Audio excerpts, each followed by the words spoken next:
The reason behind this would be, I remember 12 to 14 years ago.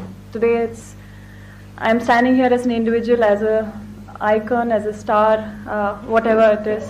I'm here to make a difference to this whole program. But I remember 14 years ago when I was in college. I just got into college, and I was getting into college one day, and I saw this lean guy sitting outside the college and playing his guitar. And he was playing some amazing music. I was just standing and watching him. It's not that I had so much of money. I didn't have anything to give him, but all I could do is give him a few minutes of my time and listen to what he was playing. And once he finished playing, I just spoke to him. His name was John, and he was outside the college the next day also, and again he played his music, and I got to speak to him. And that's when he told me that I need you to come to this one place. And again, he's a stranger now. I need you to come to this place. We're a group of people. That's when the whole AIDS awareness had just started. It was a whole huge taboo to talk about AIDS, to talk about anything to do with sex. Till now, even I haven't spoken about sex education or spoken about anything with my parents. It's a taboo, and it's something that I wouldn't go across and talk to them. And when I went with John, it's like I had a few more friends, and I don't know what pushed me then. And I had lots of fear. My parents still don't know about it. I think this is the first day they're going to know about it today. I used to bunk my college and then go with a few friends to find out what is this man, what's he trying to say. And around 25 kilometers from the college where I studied was this it's a small village, remote place, which had two chicken sheds. So they had emptied out two chicken sheds, and there was some person who had started, who wanted to make a difference, who had one of the chicken shed emptied out for the ladies and one for the men.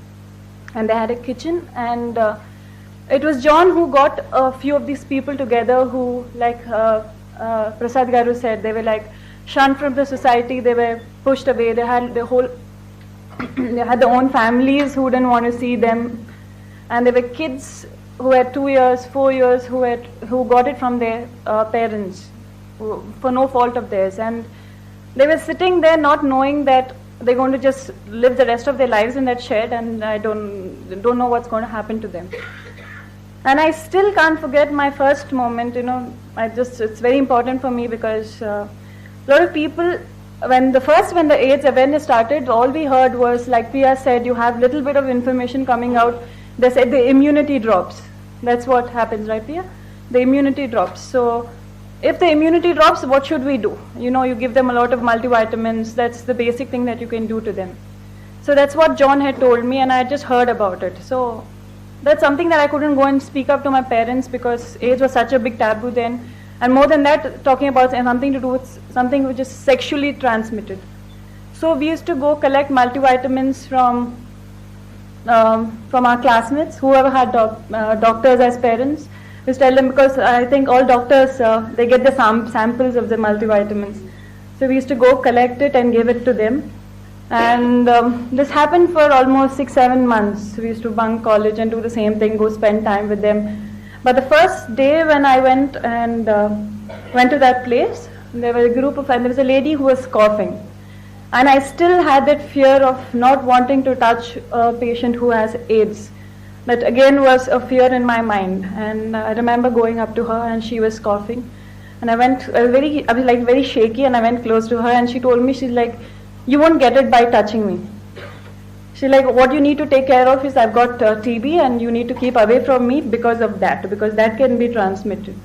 And she just said, you sit far away and talk to me. And then the next thing was, another challenge for me was when John made some food, and all of us played a game of volleyball together, and John made some food, and he just mixed the food in one plate and he gave it to us. And for me to take that food again from that plate was very scary. Honestly, it was very scary. And these were the questions which troubled me a lot, because I could never come back home and ask my parents, what is it? I didn't have any teacher to go and tell me, okay, what do I know about AIDS? Internet, then I didn't have access to internet. There was no access. There was nobody to talk about, and I remember it troubling for me for 1-2 years. And after 1 year, I lost touch with those people. John passed away, and we got to hear that the sheds were closed down, and I don't know, I think a foundation took over it. I'm not sure what happened. But because of the fear that I had, and because I didn't have anyone to speak to at that time, being a young girl, I had to disconnect from that. And there's so many questions, Priya, that I'm sure not only the youngsters, and that's something I genuinely feel that more than the youngsters, it's the adults, it's the people who work in these medical centers. Like we spoke about condoms being used. It's like everywhere you speak about anything, they say condoms. You use condoms for protection. But the basic thing is, when a teenager, okay, who's seen it and who goes to buy a condom from a medical store, their faces are going to look down at him, or their faces are going to be like, I know your dad, I'm going to tell your dad. So what do those people do? So I think that the program that you've come out with, and you can't blame the parents, you can't blame them, because I just feel it's a cycle, it's a chain. Nobody answered their questions, so they'd rather shut up and not answer your questions. So I don't think we can place a finger on anyone and blame them. So all we can do is just I think we need to have a mass education system where it'll be the first school where you'll have 60-year-old people and you'll have 2-year-old kid learning together. So, and I just hope that whatever difference I can make to help you and teach aids. And Prasad Garu started off.